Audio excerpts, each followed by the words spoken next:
Joining me today, I have Senior Content Marketing Specialist with Travel Manitoba, Jillian Recksiedler. Thank you so much for joining me, Jillian.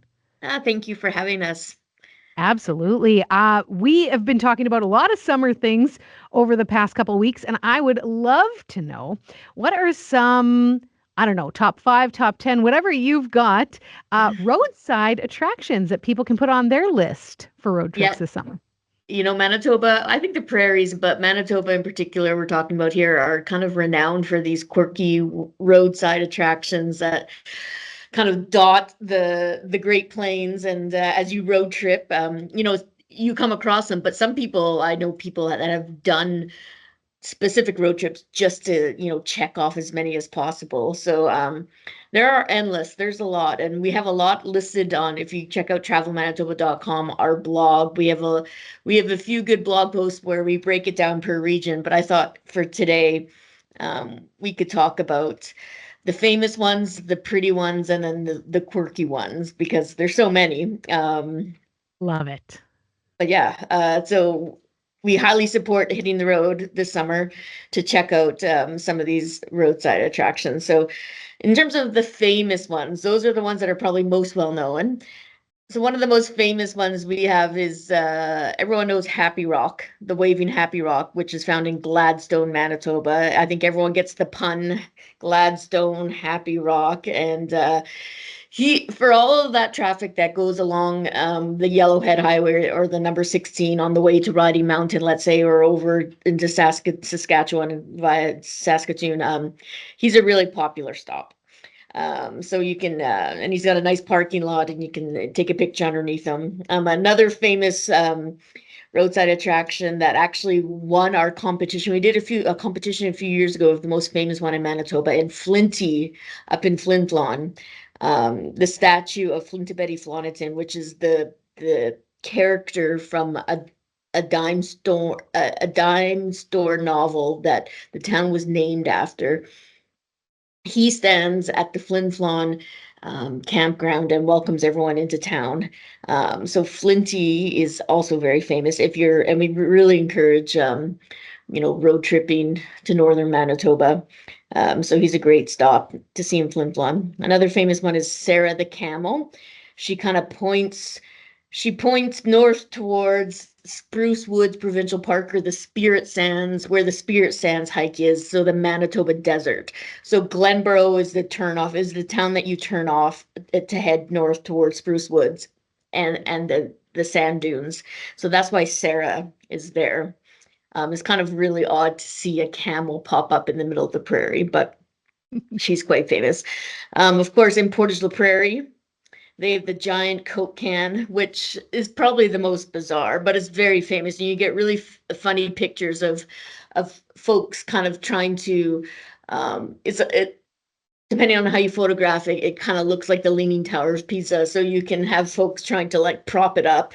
And I'm not sure the history of why this giant Coke can exists in Portage la Prairie, but they have a few actually in Portage la Prairie too. There's also a windmill and a fighter jet. So you can check off three right in Portage la Prairie.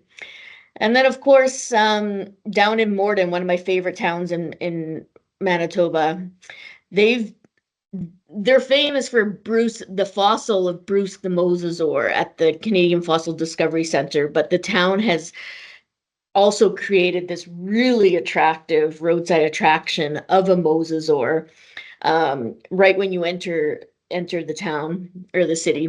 It's highlighted well. There's great lighting. You can kind of position your head in the mosasaur's mouth, wide open mouth. So it's and that's only a few years old. So you can check that roadside attraction out and then head to the museum and actually check out the actual fossil that was dug. So those are the famous ones. I love it. I have, just really quick, I've seen Happy Rock, absolutely, Sarah the Camel, but I haven't, and Bruce, but Flinty and the giant Coke can. Those are going to go on my list now. So thank you. I appreciate that. You Great. have another list for us? Yeah, I was going to talk about some of the pretty ones, or what I think are the pretty ones. Totally.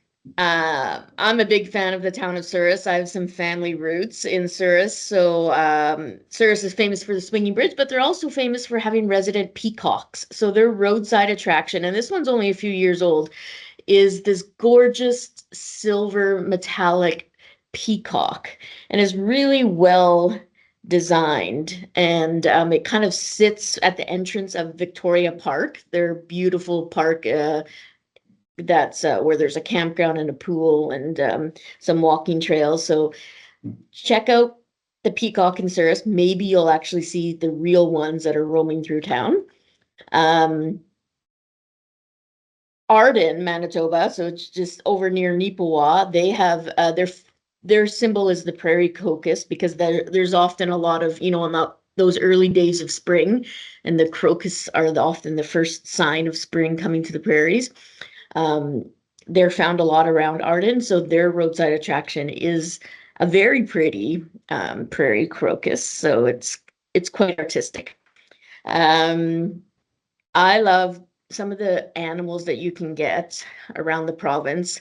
Um, you know, Ashern has a beautiful sharp-tailed grouse. Hunting is big up in the middle of the Interlake. Um, on an old south of Riding Mountain has a beautiful elk that I've taken pictures of a lot as I'm heading into the park. You stop off at that elk. He's massive. And of course, we can't forget the painting of Van Gogh's Wildflowers, and that stands really tall, like 76 feet high in the town of Altona, and it welcomes visitors to Altona, which is known for its sunflower festival that happens in August, and also the fields of sunflowers that are around the town. So those are some of my pretty choices for I love roadside that. attractions.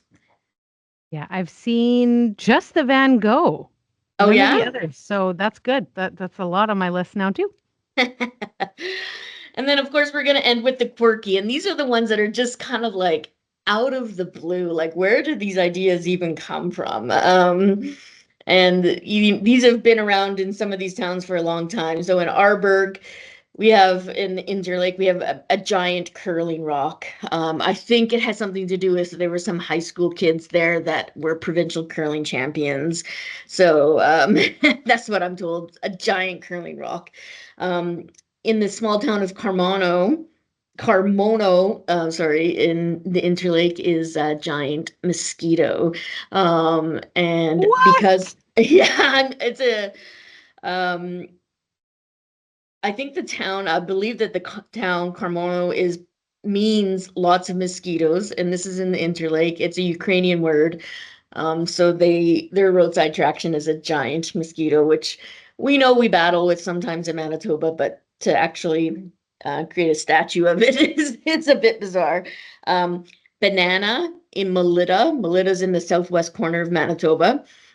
I am told they created a banana roadside attraction. And this one, again, is not that old, too, is maybe in the last 10, 15 years, because Melita in that southwest corner is known as the banana belt, meaning that it tends to get some of the warmest temperatures in the province. That so much so that tropical fruit can grow there. I'm not sure. I don't think so, but they erected a banana, and they have an annual Banana Days town celebration. So you can say hi to the banana outside of Melita. And another fruit, Roland, Manitoba, in the Pembina Valley, or just at the start of the Pembina Valley, is has a giant pumpkin. And I'm told it's because there once was a local farmer who grew a pumpkin that made it into the Guinness World Record books. So this pumpkin is massive and is kind of on a stick, and you can kind of position yourself underneath it and make those gag images of lifting this giant pumpkin. So from a banana to a mosquito to a pumpkin to a curling rock, those are some of the funny roadside attractions we have around the province. Absolutely. I actually just passed that pumpkin and I remember thinking, that's interesting. Roland pumpkin. I'm not seeing the connection. Thanks Yeah, for explaining that. I love it. yeah. One other I would throw out there. I don't know where I would put it in, which of your categories, but that turtle in Boisevane Oh is yeah, massive. he is And massive. Me and my kids have some great pictures underneath. I don't know if the turtle has a name, but anyway, it's Yeah, huge. Tommy. Oh, Tommy the Tommy the turtle. turtle. Yeah, he I is love it. huge and he can like block out the sun. He's so Yeah, huge. He provides a lot of shade on a hot summer's day. yeah, totally. Well, Jillian, I love this list. We're going to share this with our listeners and encourage great different, road trips this summer and check out some of these really great roadside attractions in Manitoba. Awesome. Thank you very much.